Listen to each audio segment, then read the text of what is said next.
فلن يقبل من أحدهم ملء الأرض ذهبا ولو افتدى به. محترم وقر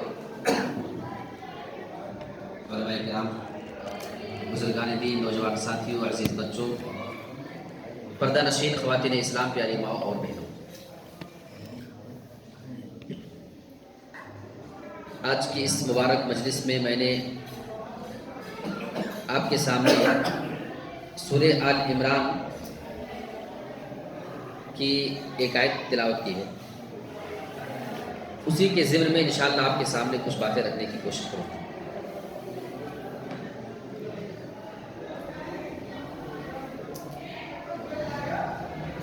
آج اگر مسلمان معاشرے میں دیکھا جائے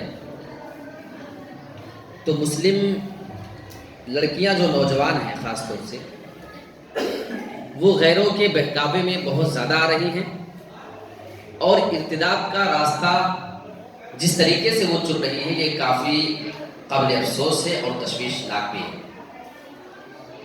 میں آپ کو مہاراشٹر کی ایک رپورٹ دیتا ہوں. تقریباً سینکڑوں مسلم لڑکیوں نے 100 سے زائد عدالت کے اندر بھی یاچکا دائر کیا، لکھت طور پہ باقاعدہ، اور عدالت سے یہ ریکویسٹ کیا تھا کہ ہم فلاں فلاں لڑکیوں سے محبت کرتی ہیں، ان کے ساتھ میں شادی کرنا چاہتی ہیں، لیکن پرابلم یہ ہے کہ ہم مسلم ہیں اور جن سے ہم محبت کرتی ہیں وہ نان مسلم ہیں، تو ہمارے والدین دھرم الگ ہونے کی وجہ سے ان کی شادی ہونے دینا نہیں چاہتے ہیں. اور لڑکیوں نے اپنا نام، اپنے باپ کا نام، اپنا مکان نمبر، گلی نمبر، فل ایڈریس کے ساتھ اپنا نام ذکر کیا تھا. اب سوال یہ پیدا ہوتا ہے کہ مسلمان لڑکیوں کے اندر بغاوت کا یہ مسئلہ کہاں سے اتنا پیدا ہو گیا کہ اپنا نام تک پیش کرنے میں وہ ہچکچاہٹ محسوس نہیں کرتی. باقاعدہ وہ عدالت کے سامنے اور سوشل میڈیا پہ باقاعدہ وہ پوری تحریر کی شکل میں آئی. شاید کسی آپ کے لوگوں میں سے بھی کسی کے سامنے تحریر گزری ہو. بہت سے مسلمان کبھی کبھی کچھ غلط فہمی کے شکار ہوتے ہیں اس تعلق سے. انہیں لگتا ہے کہ میں نیک ہوں تو ہماری جو جوان بچی ہے وہ ضرور نیک ہوگی. یہ غلط فہمی آپ کی بہت بڑی ہے. میں آپ کو ایک رپورٹ دیتا ہوں سن 2009 کی. مکہ میں مکہ مسجد ایک ہے پونا کے اندر، وہاں پہ امام صاحب نے مسلمان نوجوانوں کو متعین کیا اور 15 دن کا سروے کروایا تھا پورے شہر کے اندر کہ جا کر کے ذرا آپ کو یہ صرف معلوم کرنا ہے کہ کیا مسلم بچیاں بھی غیر مسلم بچوں اور لڑکوں کے ساتھ اٹھتی بیٹھتی ہیں یا نہیں، ان کے ساتھ ان کے کچھ معاملات رہتے ہیں یا نہیں. صرف اسی بات کا 15 دن کے سروے تھا. ساری رپورٹ کی گئی بچوں کی جانب سے، نوجوانوں کی طرف سے، اور رپورٹ لا کے جب پیش کی گئی تصویر وغیرہ جب کھینچ کر، تو اس میں معلوم ہوا کہ 250 مسلمان لڑکیاں ایسی تھیں جو غیر مسلم لڑکوں کے ساتھ کبھی پارک میں تو کبھی کسی بیچ پہ تو کبھی ہوٹل میں کبھی کسی جگہ ان سے ملاقاتیں کر رہی ہیں. کتنی؟ 250. 250 مسلمان مسلم نوجوان لڑکیاں. اب سارے لوگوں کی آنکھ کھولنے کے لیے جمعہ کی نماز کے بعد ان سبھی کی تصویروں کو بانٹ دیا گیا. جو لڑکی جس لڑکے کے ساتھ جہاں پکڑی گئی سب کو تقسیم کر دیا جاتا ہے تاکہ لوگوں کو اندازہ تو ہو جائے کہ یہ کیا کچھ چل رہا ہے. جب لوگوں نے دیکھا تو حیران ہو جاتے ہیں کہ ارے یہ تو فلاں حاجی صاحب کی لڑکی، یہ تو فلاں نمازی جس کی کبھی تہجد کی نماز نہیں چھوٹتی، جس کی فجر کی نماز سے پہلے کی سنت کبھی نہیں چھوٹتی، اس کی لڑکی بھی غیر مسلم لڑکی کے ساتھ پھر رہی ہے. تب لوگوں کو اندازہ ہوا کہ ہاں ہم واقعی بڑی غلط فہمی کی زندگی گزار رہے ہیں. تو آپ کے دیندار اور نیک ہونے سے آپ کے گھر کی نوجوان لڑکی بھی دیندار ہو یہ ضروری نہیں ہے. اس کے لیے آپ کو اس کے اوپر نظر رکھنی پڑتی ہے. اب آئیے میں یہ بات کرنا چاہتا ہوں کہ ہماری مسلمان نوجوان لڑکیاں کس وجہ سے مرتد ہو رہی ہیں. غیر مسلم لڑکوں کے ساتھ جو وہ شادی اور بیاہ بھاگ کر کے یا ان کی بہکاوے پھسلاوے میں آ کے کر لیتی ہیں، اس کی وجہ کیا ہے یہ میں آپ کے سامنے رکھنا چاہوں گا. سب سے پہلی وجہ ہے کہ ہم بچپن سے اپنی بچیوں کو تعلیم نہیں دیتے. دین کی تعلیم کی ضرورت محسوس ہمیں نہیں ہوتی. ہمارے یہاں مسجد مدرسے کی کوئی اہمیت نہیں، مکتب کی کوئی ویلیو نہیں ہے. ہماری بچی جیسے جاننے کے لائق ہوتی ہے ہم اس کو کسی اسکول کے لائن سے لگا دیتے ہیں اور وہیں سے مکمل تعلیم حاصل کر کے نکلتی ہے. نہ وہ اللہ کے بارے میں کچھ جانتی ہے، نہ وہ اپنے ایمان کے بارے میں کچھ جانتی ہے، نہ اسے اپنی توحید کی اہمیت کا کوئی اندازہ ہوتا ہے. لہٰذا اگر زندگی میں آگے چل کر کبھی کسی بہروپیے کے بہکاوے میں آ کے، کسی نان مسلم لڑکے کے بہکاوے میں آ کے اگر اسے اپنے دین کا سمجھوتا کرنا پڑے، اگر اسے پھرنا پڑے، تو وہ اس میں کوئی حرج محسوس نہیں کرتی، کیونکہ اس کے نزدیک سب برابر ہے. یہ ایک پہلی وجہ ہے. اب دوسری وجہ، یہ بہت اہم پوائنٹ ہے، مخلوط تعلیمی نظام، مکس ایجوکیشن سسٹم. لڑکے اور لڑکیوں کا ایک ساتھ ایک اسکول میں، ایک کالج میں، بلکہ ایک بینچ اور ایک ہی ٹیبل پہ لڑکے اور لڑکیوں کا بیٹھ کے تعلیم حاصل کرنا، اس میں ہمارے مسلمان لڑکیاں مسلم لڑکوں کے ساتھ بھی اور غیر مسلم لڑکوں کے ساتھ بھی بیٹھ رہی ہوتی ہیں. ان کے ساتھ اٹھنا ہے، ان کے ساتھ بیٹھنا ہے، ان کے ساتھ باتیں کرنا ہے، ان کے واٹس ایپ نمبر ہیں، ان کے انسٹاگرام کی آئی ڈی ہے تو ٹیلی گرام کا نمبر ہے، ساری چیزیں ان کے پاس ہوتی ہیں. اس وجہ سے بسا اوقات ان کے بہکاوے میں آ جاتے ہیں. جب کوئی کسی کلچر میں رہ رہا ہوتا ہے تو مکمل طور پہ اس کو وہ قبول کرتا ہے. کئی سال تک پڑھنے کے بعد وہ ان کے تیوہار میں آ رہے ہیں، وہ آپ کے عید بقرعید کے موقع پہ بدھائی دے رہے ہیں، مبارکبادی دے رہے ہیں، اور یہ لڑکیاں بیچاری وہ مسلمان وہ ان کے فلاں فلاں تیوہار میں ان کو مبارکبادیاں پیش کرتے ہیں. وہ اسلام کو اور غیر اسلام کو ایک ہی خانے میں اور ایک ہی کیٹیگری میں رکھ لیا کرتی ہیں، اور کبھی اگر موقع بنے کسی کے بہکاوے میں آ جائے، اگر جھانسے میں آ جائیں تو اسلام سے پھر جانے میں کوئی حرج محسوس نہیں کرتی. اب آپ کہیں گے بھائی صاحب کیا یہ بھی غلط ہے؟ ہماری بہن بچی اگر کسی اسکول کالج میں کسی کے ساتھ بیٹھ کے پڑھتی ہے؟ دلیل کے طور پہ آپ کے سامنے میں ایک حدیث پیش کر دیتا ہوں. اللہ کے نبی جناب محمد رسول اللہ کے پاس کچھ عورتیں آتی ہیں. عورتوں نے آنے کے بعد مطالبہ کر لیا، اللہ کے نبی یہ مرد حضرات تو آپ کے پاس علم حاصل کر لیا کرتے ہیں، لیکن ہم خواتین، ہم عورتیں آپ سے محروم رہ جایا کرتی ہیں، ہم آپ سے زیادہ حاصل نہیں کر پاتی ہیں. آپ ہمارے لیے الگ سے ایک دن متعین فرما کے ہمارے پاس بھی آیا کریں اور آپ ہمیں بھی دین کی تعلیم دیا کریں، ہم بھی آپ سے کچھ سیکھنا چاہتی ہیں. عورتوں نے یہ نہیں کہا تھا اے اللہ کے نبی یہ آپ کے پیارے پیارے جو نیک صحابہ ہیں آپ کی مجلسوں میں جب یہ پڑھا کریں گے ہم بھی آئیں گے، ایک سائڈ میں بیٹھ کر کے آپ سے حاصل کر لیا کریں گے. عورتوں کا مزاج دیکھو نا کہ اللہ کے نبی ہمارے لیے آپ الگ سے ٹائم متعین کریں، یعنی وہ مزاج سمجھ رہی تھی کہ معاملہ کیا ہونا چاہیے اور کس طریقے کا تعلیم کا مزاج ہونا چاہیے.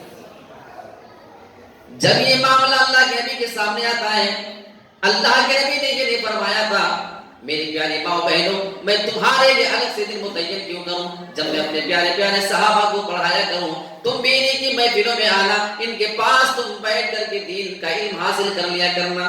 میں ہی معلم ہوں، میں ہی مدرس ہوں، میں ہی تو ٹیچر ہوں، اور یہ میرے صحابہ تو اتنے زیادہ نیک ہیں جن کے بارے میں قرآن میں اللہ نے اعلان کر دیا ہے رضی اللہ عنہم ورضوا عنہ، اللہ رب العالمین ان سے راضی ہو چکا ہے، اللہ سے راضی ہو چکے ہیں. صحابہ کا ایمان اتنا زیادہ مضبوط ہے، قرآن مجید آپ اٹھائیں اللہ رب العالمین نے صحابہ کے ایمان کو کسوٹی اور معیار قرار دے دیا ہے. اللہ فرماتا ہے فَإِنْ آمَنُوا بِمِثْلِ مَا آمَنْتُمْ فَقَدِ اهْتَدَوْا، اے میرے نبی کے صحابہ تم جیسا ایمان لے کر کے آئے ہو اگر اس طریقے کا ایمان دوسرے لوگ بھی لے آئیں تو وہ ہدایت یاب ہو جائیں گے، وہ سیدھے راستے پہ آ جائیں گے. صحابہ کا ایمان اتنا مضبوط ہے کہ ان کے ایمان کو اللہ نے کسوٹی اور معیار قرار دے دیا ہے. تمہیں ایمان لانا ہے تو نبی کے صحابہ کی طرح ایمان لے آؤ. لیکن نبی نے یہ نہیں کہا اتنے مضبوط ایمان میں ہمارے جو صحابہ ہیں آپ ان کی مجلسوں میں آ کے پڑھیں، کوئی حرج کی بات نہیں. آپ نے قطعاً اجازت نہیں دیا، نہ انہوں نے اجازت مانگی نہ آپ نے یہ مسئلہ رکھا، بلکہ آپ نے ان کے لیے الگ سے ایک دن متعین فرمایا اور جا کے آپ ان کو دین کا علم وہیں بھی سکھایا کرتے تھے.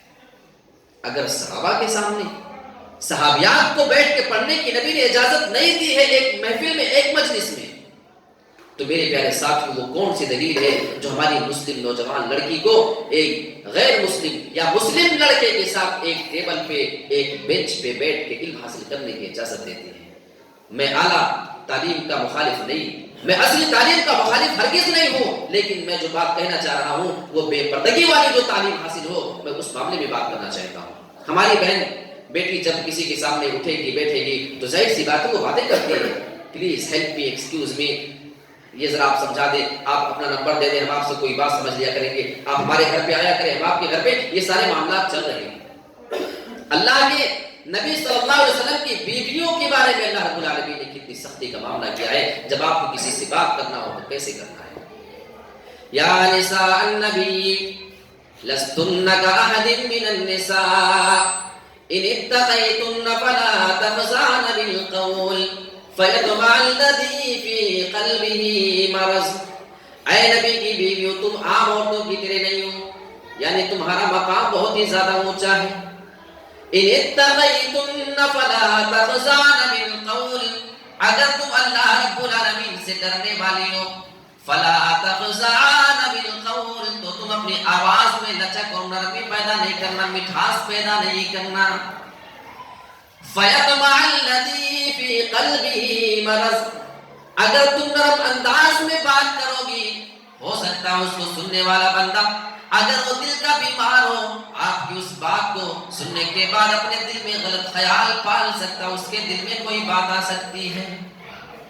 بات کرنے والی نبی کی بیویاں ہیں، اور نبی کی بیویوں کو بات کرنے کی جو سب سے زیادہ ضرورت پڑا کرتی تھی وہ نبی کے صحابہ تھے، اور ان کے بعد تابعین حضرات تھے، جو اللہ کے نبی کے زمانے کے خیر القرون اور اس کے بعد کے بہترین زمانے کے لوگ، جب اللہ رب العالمین نبی کی بیویوں کو ایسے لوگوں کے بارے میں اجازت نہیں دیتا ہے، تو ہم نے اپنی بہن بیٹی کو کسی بھی مسلمان یا غیر مسلمان لڑکے کے ساتھ ایک بینچ پہ بیٹھنے کی اجازت کیسے دے ڈالی ہے؟ سوال تو پیدا ہوتا ہے۔ تو ایک وجہ یہ ہوگی۔ آئیے میں ذرا اور دوسری ایک تیسری وجہ پہ چلتا ہوں۔ ہماری مسلمان نوجوان لڑکیاں کبھی کبھی مرتد ہو جاتی ہیں۔ اب جب وہ معاملہ ہوتا ہے، اٹھنا بیٹھنا اور مکس ایجوکیشن جب چل رہا ہوتا ہے، کبھی کسی کے بہکاوے میں آ کر کے اس سے محبت کر بیٹھتی ہے اور اس کے ساتھ بھاگ کر کے شادیاں کر لیا کرتی ہے۔ یہ دوسری وجہ ہے۔ ایک تیسری وجہ یہ نوجوان لڑکوں کے بارے میں ہر گاؤں میں دیکھا جاتا ہے کہ مسلمان لڑکے غیر مسلم لڑکوں کے ساتھ اچھا تعلق رکھتے ہیں، یارانہ تعلق ہے۔ اس میں کوئی حرج کی بات نہیں، آپ رکھیں، اس میں کوئی مسئلہ نہیں ہے، اٹھنے بیٹھنے کے اعتبار سے، رہن سہن کے اعتبار سے آپ کے گاؤں کے، آپ کے محلے کے ہیں، لیکن یہ یارانہ اتنا گہرا نہ ہو جائے کہ اسے فل اجازت ہو آپ کے گھر میں انٹری کر جانے کی، آپ کے حال میں آنے کی، آپ کے کچن، آپ کے بیڈ روم میں جانے کی، آپ کی بہن بیٹیوں کے ساتھ اٹھنے بیٹھنے کی۔ بسا اوقات تو دیکھا جاتا ہے کہ ہمارے یہاں کے بہت سارے نوجوان لڑکے دلی، گجرات اور پونا وغیرہ کمانے چلے گئے، ان کے گھر پہ بائک ہے لیکن بہن کو لے کے جانے والا کوئی نہیں ہے۔ اب دیکھا یہ جاتا ہے کہ بیچارے وہ نوجوان لڑکے کا فون اس غیر مسلم لڑکے کے پاس آتا ہے، بھائی کہاں پہ ہو؟ ہاں بولو کیا بات ہے؟ گھر پہ میری بائک ہے، اور بہن کو کوئی اسکول چھوڑنے والا نہیں ہے، یا اس کو کوئی ڈومریا گنج لے جا کے شاپنگ کرانے والا نہیں ہے، لہٰذا بائک اٹھاؤ اور لے جا کر کے میری بہن کو شاپنگ کرا کے لاؤ۔ ہوتا کہ نہیں ہوتا؟ ہو رہا ہے۔ اب آپ کے یہاں ہوتا ہے کہ نہیں، میں تو اچھے سے جانتا ہوں۔ یہ مسئلہ چل رہا ہے، کس نے یہ اجازت دے دیا؟ آپ کہیں گے اس میں حرج کیا ہے؟ حرج کیا ہے؟ آؤ اللہ کے نبی کی حدیث دیکھتے ہیں۔ ايما امرأة اذا استعطرت فمرت بالمجلس فهي كذا وكذا يعني زانیہ۔ اللہ کے نبی جناب محمد رسول اللہ ارشاد فرماتے ہیں، اگر کوئی بھی عورت کوئی ایسی چیز کا استعمال کر لیتی ہے، کسی بھی خوشبو والی چیز کا وہ استعمال کر کے نکل جایا کرتی ہے، خوشبو لگائے نہ، کوئی بھی ایسی چیز کا استعمال کرے جس کے استعمال کرنے کی وجہ سے اس عورت کو خوشبو مل جائے، اور وہ چیز استعمال کرنے کے بعد فمرت بالمجلس، اگر وہ کسی مردوں کی محفل سے گزر جائے، کسی سے بات نہ کرے، کسی کو دیکھے نہیں، صرف وہ گزر جائے، فَهِيَ كَذَا وَكَذَا، اللہ کے نبی بیان فرما رہے ہیں، تو وہ عورت ایسی ہے، ایسی ہے۔ اب ایسی یعنی کیسی ہے؟ یعنی زانیتن، یعنی وہ عورت بھی زانیہ ہے، وہ عورت بد کردار ہے، وہ عورت بد چلن ہے۔ صرف گزر جانے والی یہ ہے، اور ہماری بہن بیٹی تو کسی کے ساتھ بیٹھ کے بائک پہ گھنٹوں گھنٹوں پھر رہی ہے، پھر وہ کون ہوئی اللہ کے نبی کی نظر میں؟ فیصلہ میں آپ کے حوالے کر دیتا ہوں۔ اور اس میں بات صرف یہیں پہ ختم نہیں ہوتی ہے، جتنے ذات والے رشتے ہوتے ہیں نا، مامو ذات، پھوپھی ذات، خالہ ذات، چچا ذات، ان تمام رشتوں کو شریعت نے حرام قرار دیا ہے۔ ان کے ساتھ ان کا بیٹھنا حرام، ان کے ساتھ ان کا بات کرنا حرام، اور ان کے سامنے بے پردگی کے ساتھ آنا جانا اور بائکوں پہ گھومنا، یہ تمام چیزیں ہماری شریعت نے حرام قرار دی ہے۔ ہم اسے مانے نہ مانے، ہمارے یہاں اچھا اس چیز کو برا سمجھا ہی نہیں جا رہا ہے، اور اس کی وجہ جانتے ہیں؟ مجھے تو سورۃ الحجر کی وہ آیت یاد آتی ہے شیطان نے کس طریقے سے اپنا کام کیا ہے نا. دیکھو اللہ رب العالمین نے جب ابلیس کو جنت سے نکالا تھا تو ابلیس تو وعدہ کر کے آیا ہے. اس کے الفاظ آپ دیکھتے ہیں. قال رب فبما اغويتني. ابلیس اللہ رب العالمین سے جنت میں نکلنے کے بعد کہہ رہا ہے اے میرے پروردگار تو نے مجھے گمراہ کر دیا ہے. یہ اتنا جری بندہ ہے نا جو رب کے سامنے اللہ کو کہہ رہا ہے اللہ تو نے مجھے گمراہ کر دیا. اغویتنی تو نے مجھے گمراہ کر دیا ہے. میں اپنے سے گمراہ نہیں ہوں بلکہ مجھے گمراہ کرنے والا تو ہے. اتنا بڑا الزام آج تک رب پہ کسی نے نہیں لگایا. مزید کیا کہتا ہے لَأُزَيِّنَنَّ لَهُمْ فِي الْأَرْضِ وَلَأُغْوِيَنَّهُمْ أَجْمَعِينَ. اے میرے رب اس انسان کی وجہ سے تو مجھے جنت سے نکال رہا ہے, دنیا کے اندر بھیج رہا ہے. جب میں زمین کے اندر جاؤں گا میں تیرے بندوں کو ان کے سامنے گناہوں کو ایسا بنا سوار کر کے پیش کر دوں گا, ان کے سامنے گناہوں کو مزین کر کے اور بنا سوار کر کے پیش کر دوں گا. اب یہ گناہ کتنا بڑا ہے کہ عورت صرف نکل جائے تو زانیہ ہے, کسی کے ساتھ اگر بیٹھے اٹھے پھرے پھر وہ اللہ کے نبی کی نظر میں کیا ہو سکتی ہے. اتنا بڑا گناہ کا کام کر رہی ہے لیکن ہماری نظر میں گناہ ہے نہیں نا. کیوں؟ وجہ کیا ہے؟ ابلیس نے بنا دیا ہے, ابلیس نے سوار دیا ہے, ابلیس نے اس رشتے کو ہمارے نزدیک اتنا مقرب بنا دیا ہے کہ کوئی مسئلہ نہیں, خالہ ذات لڑکا ہی تو ہے, پھوپھی ذات ہی تو ہے, ہم نے اس پہ کوئی حرج نہیں سمجھا ہے. بات وہی ہے کہ ابلیس نے اپنا وعدہ سچ کر دکھایا ہے. ابلیس اپنے وعدے میں سچا ہے. دیکھو اس معاملے میں ہاں اپنے کام کو کتنے بخوبی کر رہا ہے. اچھا تیسری وجہ یہ ہو گئی. ایک اور اہم وجہ میں آپ کو بتاؤں, کبھی کبھی لوگ مرتد ہوتے ہیں تو لالچ کی وجہ سے, کوئی لالچ دی گئی, اس لالچ میں آنے کے بعد وہ بیچارے اسلام سے پھر جاتے ہیں. کبھی کبھی آپ دیکھیں کوئی خاندان پورا غیر مسلم بن گیا, یہودی بن گیا, عیسائی بن گیا, جینی دھرم میں چلا گیا, بدھسٹ بن گیا. یہ سب کیوں ہو رہا ہے؟ کبھی کبھی لالچ کی وجہ سے ہو رہا ہے. ایسے لوگوں کے سامنے سورہ آل عمران آیت نمبر 91 ہونا چاہیے. ہم مسلمانوں کو بتائیں کہ ہمارا ایمان کتنا زیادہ قیمتی ہے. چند ٹکوں پہ اپنا ایمان بیچنے والے ذرا غور کریں کہ ایمان کتنا قیمتی چیز ہے. ان الذين كفروا وماتوا وهم كفار. اللہ بیان فرما رہا ہے جن لوگوں نے کفر کیا اور اسی کفر کی حالت میں ان کا انتقال بھی ہو چکا, فلن يقبل من احدهم ملء الارض ذهبا ولو افتدى به.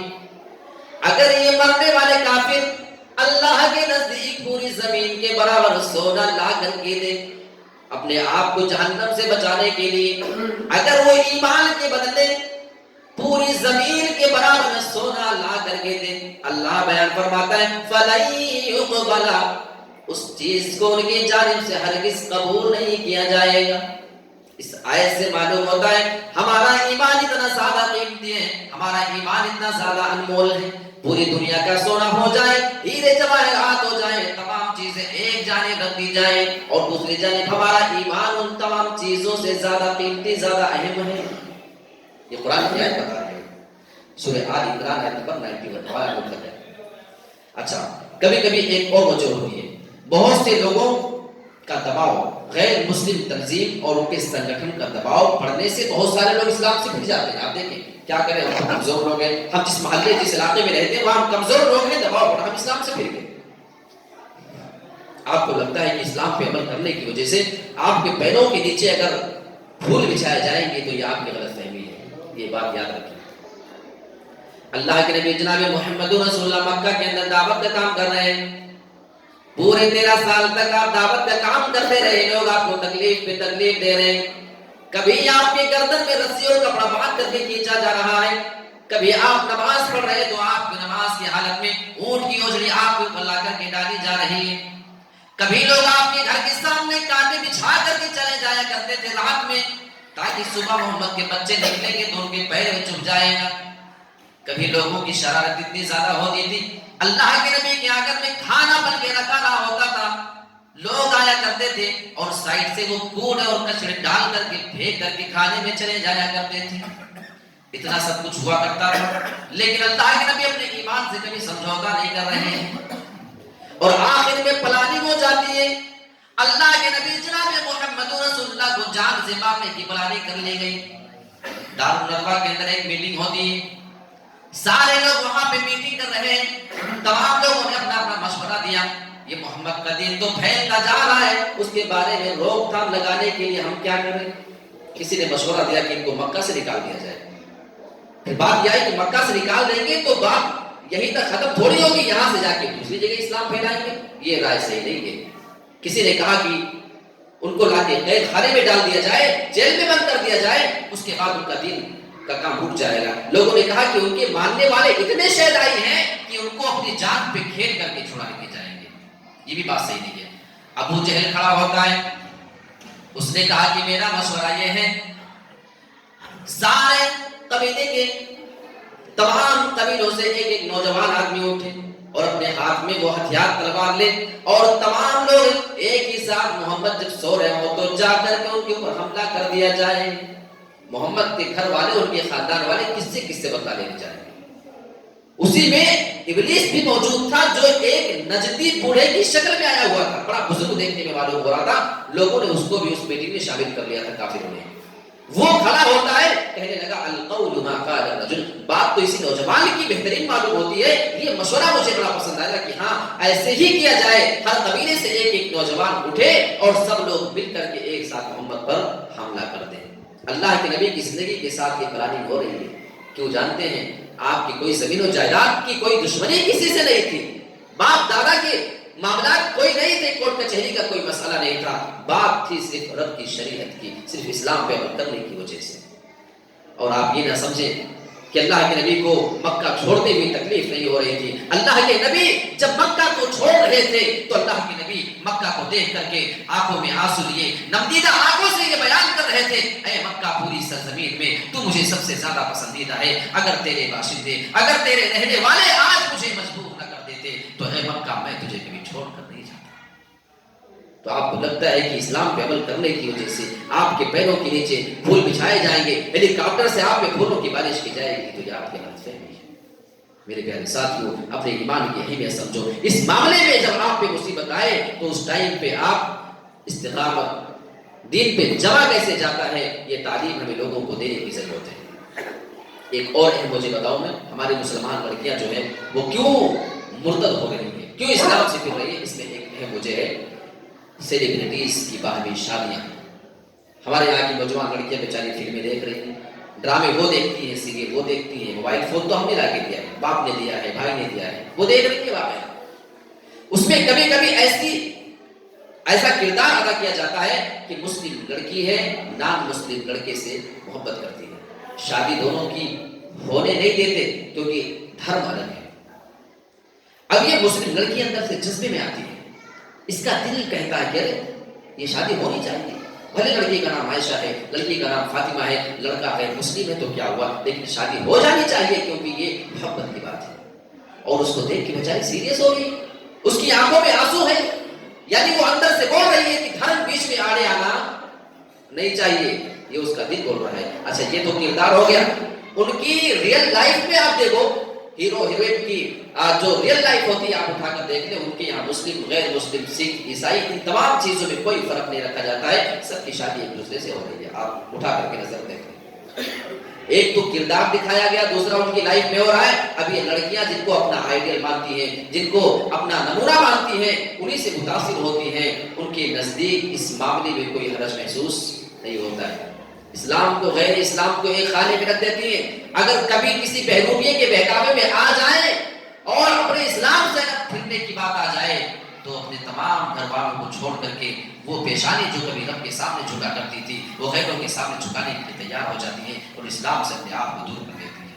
یہ ایک وجہ ہو گئی. ایک آخری بات, کیونکہ میں سمجھ رہا ہوں کہ وقت کی تنگی ہے اور میں ہی شاید تاخیر سے پہنچا, تو ایک آخری بات بتا کے اپنی بات کو ختم کرتا ہوں کہ مسلم لڑکیاں جو مرتد ہوتی ہیں اس میں ایک اہم وجہ ہم لوگ ذمہ دار ہیں. ان کی شادیاں اتنی تاخیر سے ہوتی ہیں. بیچاری ایک لڑکی 25 سال کی ہے, ابھی اس کی 2 بہنیں اس سے بھی بڑی, ابھی ان کی شادی کا انتظام نہیں ہے. 3 بالغ لڑکیاں گھر میں آ چکی ہیں, بالکل شادی کی عمر کو ہو چکی ہے. تیسرے نمبر کی جو چھوٹی بچی وہ شادی کی عمر کو ہے, لیکن ابھی بھی بڑی والی کی شادی نہیں ہوئی ہے. ابھی اس کی شادی ہوگی, پھر 2-3 سال کے بعد دوسری والی کا رشتہ ہوگا, پھر اسے محسوس ہو رہا ہے, اسے اندازہ ہے کہ ابھی تو 5 سے 6 سال ہماری شادی میں لگیں گے.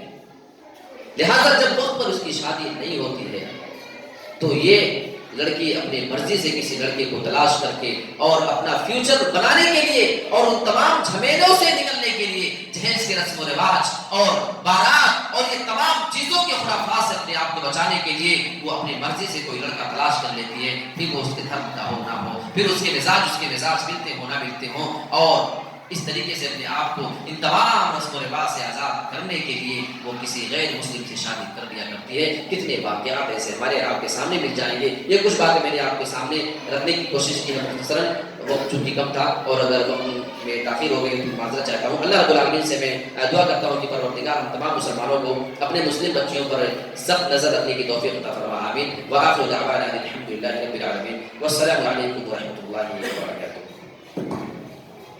ماشاءاللہ یہ تھے میراث احمد سلفی حفظ اللہ، ماشاءاللہ انہوں نے اپنی تقریر کا بہت ہی بہترین طریقے سے پیش کیا، دیار حق میں اپنا مقام پیدا کر، نیا زمانہ لے صبح و شام پیدا کر۔ اب میں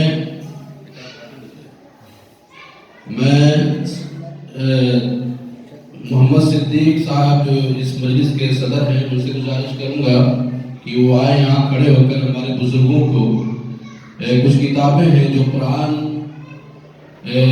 کے دستور و حیات کہتے ہیں، مکہ فانی مکی آنی ازل تیرا ابد تیرا، خدا کا آخری پیغام ہے جاودہ تو ہے۔ قرآن مجید کے تعلق سے یہ کتابیں ہیں، آپ لوگ ایک ایک کر کے آئیں اور شیخ کے ہاتھوں سے اس کتاب کو لیں۔ آئیے لے جائیے، لے کے جا اٹھا لیں، آئیے لے جا۔ ایسا آئیے کہ 5 منٹ میں یہ سب ختم ہو جائے تاکہ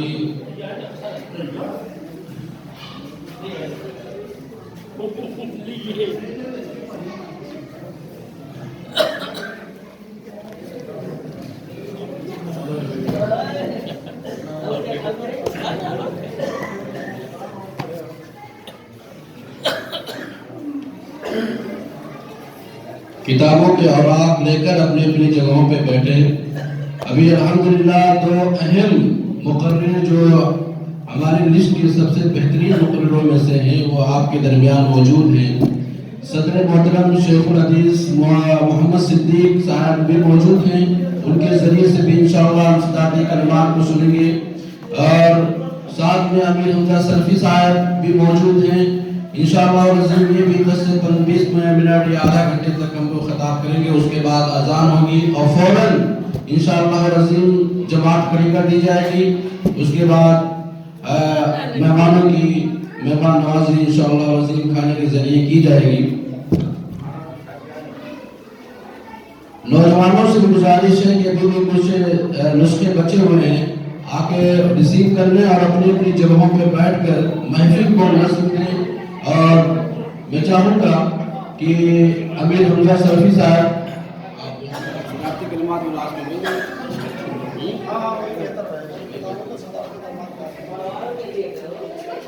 اب میں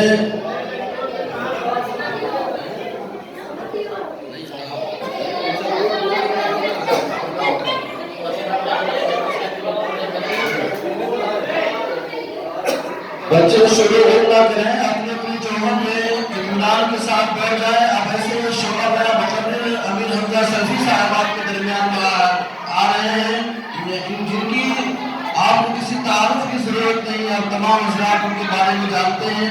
الحمدللہ وہ قرب و جوار میں دعوتی اور تبلیغی و اشاعتی کام بہت ہی زور شور سے کر رہے ہیں، اور ہمارے یہاں بھی الحمدللہ جمعہ کے دن خطیبے کو وہی بھیجتے ہیں۔ آپ تمام حضرات سے گزارش ہے کہ نظم خاموشی اختیار کریں اور اپنے اپنی جگہوں پہ بیٹھ جائیں۔ میں امیر حمزہ سلفی صاحب سے بولتا ہوں کہ وہ آئیں اور اپنے موضوع کی وضاحت کریں۔ ان کا موضوع ہے نماز کی اہمیت و فضیلت۔ آپ کو پتہ ہے نماز جس طریقے سے انسان کے اندر باڈی کے اندر سر کی اہمیت ہے، اسی طریقے سے ایک مسلمان کے لیے نماز کی اہمیت ہے۔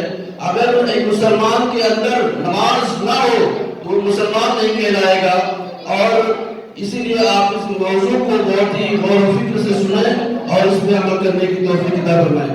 شیخ